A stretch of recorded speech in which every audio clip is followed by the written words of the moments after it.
கதைச்சரம் நேயர்களுக்கு அன்பார்ந்த வணக்கங்கள். எழுத்தாளர் ராஜம் கிருஷ்ணன் அவர்களின் குறிஞ்சித்தேன் என்ற நாவலின் 2ஆம் பாகத்தை காணலாம். இந்நாவல் பழங்குடி இனத்தவரை பின்னணியாக கொண்டு எழுதப்பட்ட முதல் நாவலாகும். இந்நாவலில் நம் மனதை நெகிழ வைக்கும் பல சம்பவங்களும் எதிர்பாராத பல திருப்பங்களையும் கொண்டதாகவும் அமைந்துள்ளது. அதிகாரம் 1. 12 ஆண்டுகளுக்கு ஒரு முறை கொள்ளும் எழில் வடிவில் நீலமோகினியாக அந்த மலைப்பிரதேசம். கண்களுக்கு எட்டிய தூரமெல்லாம் ஒரே நீலமயம். குறிஞ்சிப்பூ மலைநங்கையின் உடலெல்லாம் பூந்துளிகளாக படிந்து மலர்ந்திருக்கும் அழகு. திரும்பும் இடமெல்லாம் குறிஞ்சித்தேன் உண்ண வரும் வண்டுகளின் ரிங்காரம். படிப்பை முடித்துவிட்டு தந்தையின் ஊராகிய மணிக்கல்லட்டிக்கு வந்திருந்த கிருஷ்ணன். அவன் அவர்கள் இனத்துக்கே குலத்துக்கே மண்ணுக்கே பெருமை உண்டாகும் விதத்தில் கீழ்மலையிலும் ஒத்தையிலுமாக படித்து பள்ளி படிப்பை முடித்துவிட்டு சென்னை கல்லூரியில் BA பரீட்சையும் எழுதிவிட்டு அந்த ஆண்டு மலைக்கு திரும்பியிருந்தான். மரகதமலையில் தாத்தாவின் வீட்டிலேயே அவன் குழந்தை பருவம் முழுவதும் கழிந்திருந்ததால் அங்கே தோன்றாத எண்ணங்களெல்லாம் புதுமையாக இந்த இடத்தில் தோன்றின. பிற்பட்ட சமூகத்தினர் என்ற வார்த்தையால் அவன் கண்ட வெளியுலகம் குறித்த ஒரு அடையாளம் விடுமுறை தோறும் மரகதமலைக்கு வரும்போதெல்லாம் கல்வி நாகரிகம் என்று பண்படாத மக்களை காணும்போதெல்லாம் அவன் மனதில் தைத்தது மட்டும் உண்மை. அவன் இப்போது கல்வி என்ற ஏணியில் ஏறி குறிப்பிட்டதொரு லட்சியத்துக்கு வந்துவிட்டான். ஓய்வாக அம்மை அப்பன் தம்பி தங்கை என்று குலவ குடும்பத்தின் செல்வ மகனாக வந்திருக்கிறான். வாலிப பருவத்தின் இனிய கற்பனைகளும் கனவுகளும் மனசை கிளர்த்தும் காலம்.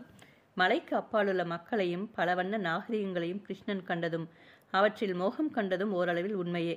வண்ண வண்ண சேலைகள் தரித்து கார்குழலில் மல்லிகையும் முல்லையும் சூடி வெளியுலகில் நடமாடிய பெண்களை முதலில் எத்தனை வியப்புடன் அவன் கண்டான். தங்கள் சமூகம் ஓரளவில் நிறைவு கொண்ட சமூகம் என்பதே கிருஷ்ணனின் எண்ணம். மண்ணை கிளறி தானியம் விளைவிப்பதும் தொழுவதும் உண்பதும் பெண்டிரை சேர்த்து மக்களை பெருக்குவதும் தவிர வாழ்வில் எதுவும் இல்லை, வேண்டாம் என்ற நிறைவு. மலையை வான அரசனின் காதலையாக எண்ணி பார்த்த தன் கற்பனையை எண்ணிய போது கிருஷ்ணனுக்கு பேரானந்தமாக இருந்தது. காதல் என்ற சொல் நினைவில் நிற்கவே அவன் உடல் சிலிர்க்க கண்களை மூடிக்கொண்டான். அவன் தனக்குரிய அழகு மங்கையை தான் படித்திருந்த காவியங்களின் நாயகிகளைப் போலவும் தன்னை நாயகனைப் போலவும் பாவித்து கொண்டான். மாமன் மகள் என்று கூறிக்கொள்ள அவனுக்கு மாமன் இல்லை. தூர உறவான அத்தை ஒருத்தி தேன்மலையில் இருக்கிறாள். அவளுடைய மகள் ஒருத்திதான் முறைப்பெண் என்று சொல்லக்கூடிய நிலையில் உண்டு. அவளை எப்போதோ 4-5 பிரயாயத்தில் தீமிதி திருவிழாவில் அவன் பார்த்திருக்கிறான். அவள் இப்போது பருவமங்கையாக இருக்கக்கூடும். அவள் முகம் கூட அவனுக்கு நினைவில்லை. அவள் இப்போது எப்படி இருப்பாள்? 2 மலைகளுக்கு இடையில் குமரியாறு குதித்து வீழ்ந்து வட்டமிட்டு சுழித்து ஓடும் இடத்துக்கு மேல் இருந்த காடான செடிகளையும் புதர்களையும் விலக்கிக் கொண்டு இளமங்கையர் கூட்டம் ஒன்று நீராட வந்து கொண்டிருந்தது. இளவேநீர் காலம். ஒத்த பருவத்தினர். சிரிப்புக்கும் கலகலப்புக்கும் ஏது பஞ்சம்? அங்கே மேலே பாறையில் இளங்காலை ஒருவன் அமர்ந்து தங்கள் சிரிப்பையும் கும்மாளத்தையும் காணக்கூடும் என்ற நினைவே எழுவதற்கில்லாமல் அவர்கள் அந்த நதி மகளுக்கு மேல் அட்டகாசம் செய்தார்கள். இந்திரஜாலங்களை புரியும் ஆற்றிலே நடுநடுவே பாறைகளில் கால்களை நீரில் போட்டுக்கொண்டு உட்கார்ந்தவரும் நுரைத்து அழுக்கு போக்கும் வெக்கி செடி கொண்டு வந்து கல்லில் அரைத்தவரும் கரையில் முன்னேற்பாடாக தீ மூட்டியவருமாக இருக்கையில் ஒருத்தி மட்டும் துணிச்சலாக இறங்கி முழுகிவிட்டு மற்றவர் மீது நீரை வாரி இறைத்தாள். தீ எரியாதபடி அவள் இறைத்த நீர் கரையில் வாரி அடித்தது. தீ மூட்டியவள் ஓடி வந்து அவளை துரத்தினாள். அந்த துணிச்சல்காரி சொட்ட சொட்ட அரைத்த இலையை தலையில் தேய்த்து கொண்டு நீண்ட குழல் கருமேகங்கள நீர்ப்பிரிப்பில் தெரிய மூழ்கினாள். தண்ணீரில் அவள் ஒருத்திதான் அப்படி துளைந்தாள். மற்றவர்களை கேலி செய்து தண்ணீர் சொட்ட சொட்ட நீரை வாரி இறைத்தாள். மறுபடியும் சருகுகள் சேகரித்து தீ மூட்டிய நங்கைக்கு அவள் அட்டகாசம் கோபத்தை வருவித்தது போலும். அவளை துரத்தி கொண்டே ஓடினாள். துரத்துபவளின் பிடிக்கு எட்டாமல் விலக முயன்ற மங்கை பின்னால் பாறை சறுக்க சுனை போல தென்பட்ட இடத்தில் தொப்பென்று விழுந்துவிட்டாள். பார்வைக்கு சிற்றருவியாக பல இடங்களிலும் முழங்கால் நீரை ஓடுவதாக தெரிந்தாலும் அணை போல வட்டமாக இருந்த பாறைகளுக்கு நடுவே சுனை போல நிரம்பியிருந்த இடத்தில் நீரின் ஆழம் எவ்வளவு இருக்கும் என்பதை சொல்வதற்கில்லை. ஒரே சுழிப்பு, ஒரே வேகம். காலை ஊன்றி வர முடியாத வழுக்குப்பாறைகள் நல்ல ஆழத்தில் சுழன்று சுழன்று அவள் அபாயத்தில் திக்கு முக்காடியதை கண்டதும் அவர்கள் சிரிப்பும் கலகலப்பும் ஒரு நொடியில் அடங்கிவிட்டன. ஐயோ என்ற கூக்குரலுடன் அவர்கள் செய்வது அறியாமல் கைகளை பிசைகையில் அங்கு ஒரு விந்தை நிகழ்ந்தது. உயரே நதி விழுமிடத்துக்கு சமீபத்திலிருந்து பார்த்து கொண்டிருந்த கிருஷ்ணன் அருவியோடு தான் விழுந்து வந்தானோ என்ற வேகத்தில் பகலில் ஓடி வந்தான். சுனையில் குதித்தான். கண்ணீரில் மூழ்கி மூழ்கி தடுமாறும் மங்கையை தோளுக்கு மேல் பூப்பந்து போல தூக்கி பாறைக்கு அப்பால் விடுத்தான். பின்பு கரையோரம் நகர்ந்து வளைந்திருந்த மரக்கிளையை பற்றி கொண்டு எதிர்க்கரையில் ஈரம் சொட்ட சொட்ட ஏறி நின்றான்.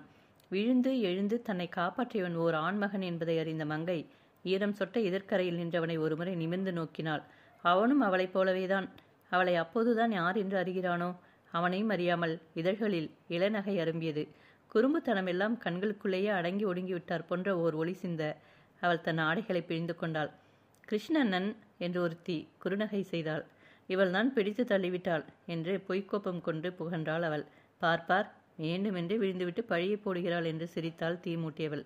பின்னும் சருகு சேர்த்து கொண்டு, இருக்கும் இருக்கும், இல்லையாடிப்பாரு, கிருஷ்ணனை மேலே பார்த்துவிட்டுதானே கண்ணீரில் விழுந்தாய் என்றாள் இன்னொருத்தி. அப்படித்தான் அப்படித்தான் என்று எல்லோரும் குபீர் என்று சிரித்து கொண்டு தீயில் சருகுகளையும் சுள்ளிகளையும் போட்டார்கள். பாருவுக்கு கன்னம் சிவந்ததென்னவோ உண்மை. கருநீளமாக குளிரில் மாறிய அவள் இதழ்கள் தீயின் பக்கம் வரவே அவசியமில்லாதபடி ரோஜாவாக மாறின. அவர்கள் ஆடைகளை மாற்றிக்கொண்டு வீடு திரும்பும் முன் கிருஷ்ணன் வீடு சென்று விட்டான். விரிந்த விழிகளுடன் அவனை நோக்கி, அம்மை, என்ன ஈரம் இது என்றாள். அம்மையானாலும் மங்கை ஒருத்தியை நீர் சூழலிலிருந்து தப்புவித்ததை சொல்லிக்கொள்ள அவனுக்கு நாணமாக இருந்தது. அருவிக்கு போனேன், சுனையில் ஆழம் கொஞ்சமென்று இறங்கினேன், நனைந்து விட்டது என்று சொல்லி ஆடைகளை மாற்றிக்கொள்ளப் போனான். விரிந்த விழிகளை மாறாமலே அம்மை நோக்கினாள். எவ்வளவு உயரமாக வளர்ந்து விட்டான்! மானிடம் என்றாலும் பாட்டனைப் போல நல்ல உயரம், பெண்மையின் சாயை படிந்த முகம், வெயிலிலும் குளிரிலும் படாமல் பூவாக வளர்ந்தவன், படிப்பில் தோய்ந்த உள்ளம், அன்னை உள்ளம் பெருமையில் பூரித்தது. எத்தனை புத்தகங்கள், எத்தனை ஆண்டுகள் படித்து விட்டான் அவள் மகன்! அவனுக்கேற்ற பெண் ஒருத்தி வர வேண்டுமே. அவள் மண்ணை கிளறி மாய வேண்டாம். அவனுடைய புதுமை கண்களுக்கு உகக்க வேண்டுமே. பயிரிலுமே விளைவிலுமே கவனத்தை ஊன்றியிருக்கும் கணவனின் கவனத்தை அவள் திருப்ப வேண்டும். அவள் வந்து முற்றம் நிறைய அவளுடைய மைந்தனின் குழந்தைகள் விளையாட அவள் கண்டு கழிக்க வேண்டும். தாயின் தீர்மானங்கள் ஒரு புறம் இருக்க கிருஷ்ணன் உடைமாற்றிக்கொண்டு வாசலில் வந்து நின்றான். அந்த செண்பகப்பூ மேனிக்கு உரியவள் அவனுக்கு புத்தம் புதியவளாக தோன்றினாலும் புதியவள் அல்ல. அத்தனை மங்கையர்க்கிடையே அவள் ஒருத்திதான் வட்டமதி முகத்தினாளாக அரசிலம் குமரி ஒருத்தியைப் போல தோன்றினாள். சின்னம் சிறு வயதிலிருந்தே அவளை கண்டு வரும் பாரு இத்தனை அழகியாக எப்படி மாறினாள்? காதலை பற்றி கற்பனை செய்கையிலேயே இப்படி ஒரு நிகழ்ச்சி நிகழ்ந்தது ஏன்? உள்ளத்து குறுகுறுப்பு உடலெங்கும் பரவியது. அந்த குறும்புக்காரி அவன் நோக்கிய போதே அவனை புத்தம் புதிதாக பார்ப்பவளைப் போல பார்த்தாளே ஏன்? கல்வி கற்காவிட்டாலும் அறியாமையே மங்கைக்கு ஒரு அழகாக விளங்குமோ? தனிப்பட்டவளாக கொள்ளை அழகுடன் அண்டையிலே நான் காத்து நிற்பதை மறந்து எவளோ தேன்மலை பெண்ணைத்தானே நினைத்தாய் என்று அவள் பொய்க்கோபத்துடன் மன அரங்கில் நின்று அவனிடம் கேட்டாள். நீ தேன்மலைக்காரை நினைத்து கொண்டு கற்பனை செய்த பெண் நானே தவிர வேறு எவளும் அல்லல் தெரியுமோ? அப்படி நீ தேடினாலும் அவள் கிடைக்க மாட்டாள். மின்னலைப் போல பாய்ந்து ஓடினாள். கிருஷ்ணன் உள்ளம் இனிக்க உலகம் மறக்க சுனையில் மூழ்கி தன்னுள் புகுந்துவிட்ட அவளுடைய எண்ணங்களிலேயே திளைத்து கொண்டிருந்தான். அதிகாரம் 2. பால் பண்ணை மேஸ்திரி. அன்று விடியும் நேரத்திலிருந்தே ஸ்னோடவுன் பால் பண்ணையில் கெடிபிடியாக வேலை நடந்து கொண்டிருந்தது. பங்குனி 20 தேதியாகிவிட்டது. கவர்னர் துரையும் சிப்பந்திகளும் உதகை வாசத்துக்கு வரும் காலமாயிற்றே. கவர்னர் மாளிகைக்கு வரும் முதல் ஸ்பெஷல் வண்டி முதல் நாளே வந்துவிட்டது. கவர்னர் மாளிகைக்கு குத்தையாக பால் கொடுக்கும் பொறுப்பு ஸ்னோடவுன் பால் பண்ணையை சேர்ந்ததாயிற்றே. வேலைக்கு 10 முதல் 15 புட்டிகள் வீதம் ஒரு நாளைக்கு 3 வேளை கறக்கும் சீமை பசுக்கள் 50ம் 10-15 எருமைகளும் அந்த பால் பண்ணையில் இருந்தன. குட்டை கொம்புகளும் கருப்பு வெளுப்புமாக சடை சடையான உடலுடன் தொங்க தொங்க மடிகளுமாக ஸ்னோடவுன் புல்வெளியில் மனம் போனபடி அந்த பசுக்கள் திரைக்கும். சீமையிலிருந்து வந்த வெள்ளை கவர்னரின் வீட்டு சமையலறை நிர்வாகியாக வந்த மாசம் 500ம் 600ம் சம்பளம் வாங்கி கொண்டிருந்தது துரையின் முதல் தாரத்தின் மகன்தான். ஸ்னோடவுன் பால் பண்ணையின் உரிமையாளனான துரை கவர்னர் மாளிகைக்கு தேவையான பால் விநியோகத்துக்கென்றே சர்க்கார் உதவி பெற்று இயங்கும் பண்ணை அது. கவர்னர் துரை அவ்வப்போது சென்னைக்கு சென்று விட்டாலும் சீமாட்டியிருப்பாள். அவள் மார்கழி மாதம் கிறிஸ்துமஸ்க்கு முதல் வாரம்தான் கீழ்தேசம் செல்வாள். அதுவரையில் அவளுக்காக ஒரு உலகமே மாளிகைக்குள் இயங்கும். ஸ்னோடவுன் பால் பண்ணையில் பாலுக்கு அதுவரையில் கிராக்கிக்கு குறைவில்லை. மீதி 2-3 மாசங்களில் துரைப்பாலை கிரீமாக்கி வெண்ணையாக்கி சென்னைக்கு அனுப்பிவிடுவார். அந்த பால் பண்ணையில் காலையில் வரிசையாக கொட்டடியில் மாடுகளை கறக்கையில் துரை வந்து பார்வையிடுவார். பிறகு பாலறையில் பெரிய பெரிய தொட்டிகளில் பஞ்சில் வடிகட்டுவார்கள். பின்னர் 8 அல்லது 12 புட்டிகள் பிடிக்கும் தூக்கு புட்டிகளில் ஊற்றி விநியோகம் செய்வார்கள். பால் விநியோக தலைமை பதவியில் நின்ற ரங்கன் அன்று காலையிலேயே ஆட்களை விரட்டு கொண்டிருந்தான். துரை 2 நாட்களாக வேட்டைக்கு சென்றிருந்தார். ஆகட்டும், எத்தனை நேரம்? டேய் பட்டா, இந்த புட்டியை தனியாக வை.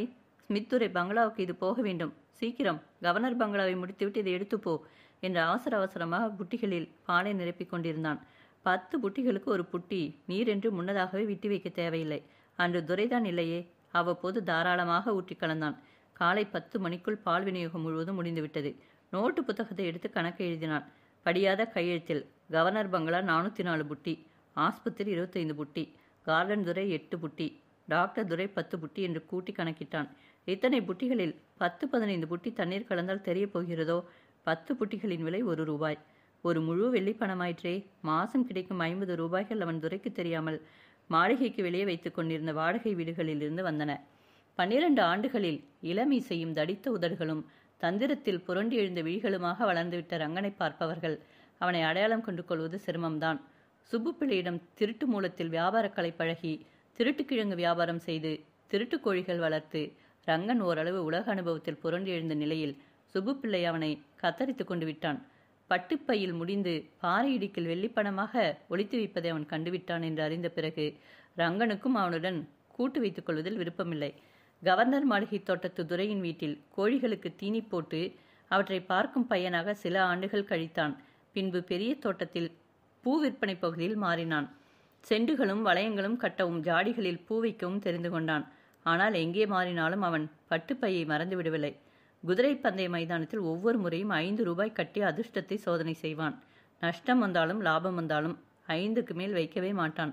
சென்ற முறை ஸ்வீப்பில் 4 நூறுகள் விழுந்து அவன் அதிர்ஷ்டத்தை உச்சிக்கு ஏற்றி காட்டிவிட்டது.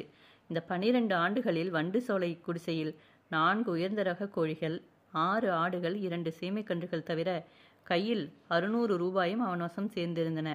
அந்த குடிசைக்கு 8 ஆண்டுகளுக்கு முன் அவன் வந்தபோது வாசலில் ஒரு வால்பேரி கன்று கொணர்ந்து நட்டிருந்தான். அது இன்று பூத்து காய்த்து குலுங்கி கொண்டிருக்கிறது. 12 ஆண்டுகளில் இவை தவிர பிழைக்க பல வழிகளையும் தெரிந்து கொண்டவனாக அவன் முதிர்ந்து விட்டானே. பானரை கதவை பூட்டி கொண்டு அவன் 2 கைகளிலும் 10 புட்டிப்பாலை சுமந்தவனாக கவர்னர் மாளிகைக்கு வெளியே செல்லும் பாதையில் நடந்தான். உள்ளத்தில் ஓகை தழும்பியது. ஒரு மழை பெய்து வெம்மையும் புழுதியும் அடங்கி இளவேனிலின் பசுமையும் அழகும் கண்ட இடங்களெல்லாம் அழகு கோலம் செய்திருந்தன. கவர்னர் மாளிகையின் முன்னே நீல வண்ண பூக்களாகவே தெரிந்த மரங்கள் வெகு தூரத்தில் பாதையில் செல்லும் போதும் அவன் கண்ணுக்கு தெரிந்தன. குறிஞ்சி பூக்களின் நினைவு வந்தது அவனுக்கு. ஹட்டியை விட்டு ஓடி வந்து ஒரு குறிஞ்சி ஆகிவிட்டதே. இந்த ஆண்டில் குறிஞ்சி பூத்து அவன் ஊர் பக்கமெல்லாம் அழகு கொழிக்குமே.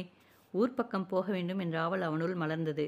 அப்போது ஊரின் பக்கம் அவனுக்கு எவரையும் பார்க்கவோ உறவு கொண்டாடவோ ஆதாரமில்லை. வாழ்வில் உண்ணவும் இருக்கவும் பணம் சேகரிக்கவும் நல்ல கோட்டும் தொப்பியும் அணியவும் அவன் சௌகரியங்களை பெற்றுவிட்டான். அடுத்தபடியான அவசியத்தை தேடும் காலை பருவத்தினான அவன் ஊர்ப்பக்கம் செல்ல விரும்பியதில் அதிசயமில்லையே. இத்தனை ஆண்டுகளில் அவன் மட்டும்தானா வளர்ந்து விட்டான்? உதகை நகர தெருக்களில் எத்தனை கோலாகலம்! 3 பேர் தள்ளும் வண்டிகளும் துறைகளையும் துறைசாணிமார்களையும் தாங்கும் குதிரைகளும் குதிரை வண்டிகளுமே ஓடும் தெருக்களில் காற்றாக பறக்கும் குதிரை இல்லா வண்டிகள் அல்லவா வந்துவிட்டன. சாலையின் ஓரங்களிலே வடநாட்டாரின் துணிக்கடைகளில் சாமான் கடைகளில் எத்தனை விந்தனை பொருட்கள்! ராஜாக்களும் வெள்ளைத்துறைகளுமே போகக்கூடிய கிளப்கள், சிற்றுண்டி சாலைகள், விடுதிகள், வரிசையாக விளக்குகள், மேட்டுக்கு மேடு கட்டிடங்கள், பள்ளிக்கூடங்கள், மாதா கோயில்கள், கச்சேரிகள். இவை மட்டுமா? நகரம் தெரியாமல் ஹட்டிகளுக்குள் முடங்கியிருந்த அவன் இனத்து மக்கள் கிழங்கு பயிரிட்டு உதகை நகர மண்டிகளில் குவித்து வியாபாரம் செய்ய கற்றுவிட்டார்கள். குதிரை பந்தயங்களுக்கு கூட்டம் கூட்டமாக வருகிறார்களே. ஒருவேளை மரகதமலை ஹட்டியிலுள்ள வெளியே கொண்டு வந்து வியாபாரம் செய்யும் அளவுக்கு சிற்றப்பன் கிழங்கு விளைவித்திருக்கலாம், பணத்தை சேர்த்திருக்கலாம். ஜோகி இளைஞனாக இருப்பான். ரங்கம்மை பெரியவளாக வளர்ந்து மனமாகி கணவன் வீடு சென்று விட்டாளோ என்னவோ. மிஷன் பள்ளியில் படித்த கிருஷ்ணன் பையல் என்ன செய்கிறானோ? அப்படி படித்து ஒருவேளை வேதக்காரனாகி பாதிரிமார்களுடன் சேர்ந்து விட்டானோ என்னவோ. பாரு, மொட்டு மலர்ந்தாற் போல மலர்ந்து நிற்பாள் அவனுடைய முறைக்காரி. காசும் பணமுமாக போய் அவளை கொண்டு வர வேண்டியதுதான். அதுவரை அவன் நினைத்தவையெல்லாம் சோடை இல்லாமல் செயல்களாக நிறைவேறிவிட்டன. பாருவை அழைத்து வருவதும் அப்படியே நடக்க வேண்டியதுதானே. ஒருவேளை ஜோகிக்கு அவளை கட்டியிருப்பார்களோ என்ற சந்தேகம் அவனுக்கு அப்போது உதிக்காமல் இல்லை. அருகில் அவன் இருக்கிறான். போய் வந்து தொடர்பு கொண்டிருக்கலாம். ஆனால் ஹட்டில் வேறு பெண்கள் அவனுக்கு மனைவியாகும் தகுதியுடன் இல்லையா? இருக்க மாட்டார்களா? சந்தேகம் குறுக்கிட்டதும் அவனுக்கு நேராக மணிக்கல்லட்டிக்கே சென்றுவிட வேண்டும் என்ற ஆத்திரம் அதிகமாயிற்று. அந்த ஆத்திரத்தில் காலை விடுவிடென்று எட்டி போட்டு பால்வாடிக்கு வீடுகளுக்கு ஏறினான். பாலை கொடுத்துவிட்டு அவன் கீழே கடைகளுக்குள் சாலைக்கு வருகையில் வெயில் வெகு சுகமாக அடித்து கொண்டிருந்தது. அன்று பகல் குதிரை பந்தயம் நடக்க இருந்ததால் தெருக்கள் எல்லாம் கலகலப்பாக இருந்தன. கடை வீதியிலே நீல கம்பளிகளும் சிவப்பு கம்பளிகளும் போர்த்தவராக அவன் இனத்தவர் எத்தனை பேர்கள்! பால் புட்டியுடன் சந்தை கடைக்குள் நுழைந்தான். கோயம்புத்தூர் ஆப்பக்கார கிழவி இப்போது அங்கில்லை. பிட்டும் மசால் வடையும் விற்கும் கடை ஒன்று அங்கிருந்தது. ஓரணா கொடுத்து 6 மசால் வடைகளை வாங்கி கொண்டு சேட் துணி கடைக்குள் நுழைந்தான். வேட்டி மல்லும் சட்டை துணியும் ரவிக்கை சீட்டிகளும் கம்பளி கழுத்து பட்டியும் வாங்கி கொண்டான். எல்லாவற்றையும் சுமந்தவனாக அவன் கடையை விட்டு திரும்புகையில் வெகு நேரமாக வெளியே நின்று அவனையே கவனித்துக் கொண்டிருந்த ஒருவன் அவன் கையை சட்டென்று பற்றினான். டே, ரங்கன் இல்ல நீ என்றான் ஆச்சரியத்துடன். ரங்கன் திடுக்கிட்டு நிமிர்ந்தான். இருவர் கண்களும் ஆச்சரியத்தால் நிலைத்து நின்றன. அவன் பார்வையின் அண்ணன் பீமன். ரங்கனின் தோற்றத்தை ஏற இறங்க நோக்கி அளவிட்டு அவன் ஒரே அடியாக மலைத்து போனான். உடலில் நீல சர்ஜ் கோட்டு, பால் பண்ணை மேஸ்திரிக்கு உரிய ஆடை, காளையாக வளர்ந்த தோற்றம், கண்களில் தானாக பிழைக்கும் கர்வத்துக்குரிய ஒளி. எத்தனை வருஷமாச்சு நீ? எங்கே ஓடிப்போய்விட்டாய் என்று எதேதோ நினைத்தோமே. எங்கே இருக்கிறாய் ரங்கா? பார்வை நினைக்கிலேயே அண்ணன் கிடைத்து விட்டானே என்று பேருவகை எய்துவிட்ட ரங்கன் வண்டு சோலையில் இருக்கிறேன் என்றான். இளங்குரல் உடைந்து ஆண் பிள்ளை தொண்டையாக உறுதியும் கனமும் பெற்றுவிட்டதை கூட பீமன் ஆச்சரியத்துடன் கவனித்தான். நானும் 2-3 வருஷமாக ஒத்தைக்கு வந்து போகிறேன். ஐயன் வருகிறார். ஊரில் எத்தனையோ பேர் வருகிறார்கள். உன்னை தெரியவில்லையே ரங்கா. பூமி ஏதாவது வாங்கி இருக்கிறாயா என்ன? அவனுடைய தோற்றம் அவன் பசையுடன் நல்வாழ்வு வாழ்வதையே பீமனுக்கு தெரிவித்தது. நகரத்துக்கு வந்தால் அதிர்ஷ்டத்தில் எப்படியேனும் முழுகிவிடலாம் என்ற குருட்டு நம்பிக்கை பீமனுக்கு எப்போதுமே உண்டு. ஆனால் அந்த நம்பிக்கை அவனுக்கு முயன்றும் வெற்றியே தரவில்லை. உடல் உழைத்து கூலியாக நாளொன்றுக்கு 6 அணா சம்பாதித்தால் 2 அணாவோ 3 அணாவோ அவனுக்கு செலவு போக மீதியாகும். அதை வீட்டில் வாங்கி கொண்டார்கள். குதிரை பந்தயத்தில் பணம் சம்பாதிக்க முயற்சிகள் செய்தான். அது அவனையே விழுங்கிவிடும் வேகத்தில் அவன் முதலீட்டை விழுங்கிவிட்டது. பணம் என்னும் கவர்ச்சியில்தான் அவன் ரங்கனின் தோற்றத்திலேயே மயங்கினான். பூமி வாங்கலாம் என்றுதான் இருக்கிறேன். ஊரிலே எல்லோரும் சுகம்தானே? சுகம்தான். பார்வுக்குதான் என்ன என்றான் ரங்கன் பரபரத்து. ஒன்றுமில்லை, நல்ல இடத்தில் பார்வை கொடுக்க வேண்டும் என்பது எங்களுடைய ஆசை. முறை மாப்பிள்ளை சரியில்லையே என்று இருந்தோம். உன்னை கண்டது எவ்வளவு சந்தோஷமாக இருக்கிறது தெரியுமா எனக்கு? வா, ஏன் போகலாம். எங்கே? மணிக்கல்லட்டிக்கா? ஆமாம். இனிமேல் உன்னை விட்டு விடுவேனா? கையோடு அழைத்து போக மாட்டேனா என்று பீமன் சிரித்தான். சட்டென்று ரங்கன், ஆமாம், ஜோகி, சிற்றப்பன் எல்லோரும் எப்படி இருக்கிறார்கள்? அப்பன் சுகமா என்றான். ஜோகிதான் 8 வருஷமாக இரியர் கோவில் பூசாரியாக இருக்கிறானே. சிற்றப்பன் குறும்பர் ஏவலால் காய்ச்சல் வந்து ரொம்ப கஷ்டப்பட்டார். உன்னை போல செழிப்பே இல்லை. உன் சின்னம்மாவுக்கும் ஐயனுக்கும் பொருந்தாமல் விவாகரத்து செய்து பஞ்சாயத்து வந்து பிரிந்தே போய்விட்டார்கள். அடேயப்பா, ஒரு குறிஞ்சிக்குள் என்னவெல்லாம் நடந்துவிட்டன. ரங்கிக்கு கல்யாணமாகிவிட்டதா? அது தெரியாதா? மேற்கே ஒசகட்டியிலிருந்து ஒருவன் வந்து ரங்கியை கட்டியிருக்கிறான். குள்ளன். உங்க ஐயனுக்கு கடன் 200 ரூபாய்க்கு மேல் வந்துவிட்டது. அவன் வந்து வீட்டோடு இருந்து நிலத்தில் கூடமாட வேலை செய்து குடும்பத்தை காப்பாற்றி கொண்டிருக்கிறான். கிழங்கு போட்டு கடனை கூட அடைக்கிறானாம். ஜோகின் பாட்டி இருக்காங்களா? போன பெரிய பண்டிகைக்கு அவங்க போய் வருஷமாச்சு. இப்போது தான் அங்கே செல்வதால் ஆதாயம் எதுவும் வரப்போவதில்லை என்பதை ரங்கன் அறிந்து கொண்டு விட்டான். பழைய நினைவுகள் படலம் படலமாக அவன் முன் அவிழ்ந்தன. நிசத்தில் கோயிலில் என்னை தள்ளுவதாக சிற்றப்பன் சூழ்ச்சி செய்ததனால்தான் நான் ஓடி வந்தேன். அங்கே இருந்தால் ஒரு வெள்ளி ஏது? சிற்றப்பன் பெரிய தந்திரக்காரர். எங்கள் பூமியிலும் விளைவெடுத்து தமக்கு சேர்த்து கொள்ள பார்த்தார். கடைசியில் அவருக்கே நல்லது வரவில்லையா? ஜோகியா கோயிலில் இருக்கிறான்? ஆமாம், அவர் நோவில் படுத்துவிட்டார். வேறு வழியில்லை. 3-4 வருஷம் கஷ்டப்பட்டார்கள். ஊர்க்காரர் இறங்கி 1 போகம் 2 போகம் சாமையும் குரலையும் கூட கொடுத்தார்கள். எருமை 4 கோயிலுக்கொன்று விட்டார்கள். அப்போதுதான் ஜோகி கோயிலுக்கு போனான். வருஷம் 7-8 இருக்கும். உனக்கு பதில் வந்த பையன் நிற்காமல் ஓடிப்போய்விட்டான் திடீரென்று. ரங்கன் நெடுமூச்செறிந்தான். கையில் 600 ரூபாய் இருக்கிறது. பூமி குத்தகை எடுத்து அவனும் ஏன் கிழங்கு போடக்கூடாது? அன்று அவன் பீமனை வீட்டுக்கு அழைத்துச் சென்றான். தனக்கு சோறு போடும் அம்மாளிடம் பிரத்யோகமாக ஒரு கோழி குஞ்சு வாங்கி வந்து சமைக்க சொன்னான். இருவரும் உண்டு கழித்து மதுவருந்தி அந்த இரவை இன்பமாக கழித்தார்கள். மறுநாள் பீமன் ரங்கனை பற்றிய செய்திகளை சுமந்தவனாக மணிக்கல்லட்டிக்கு சென்றான்.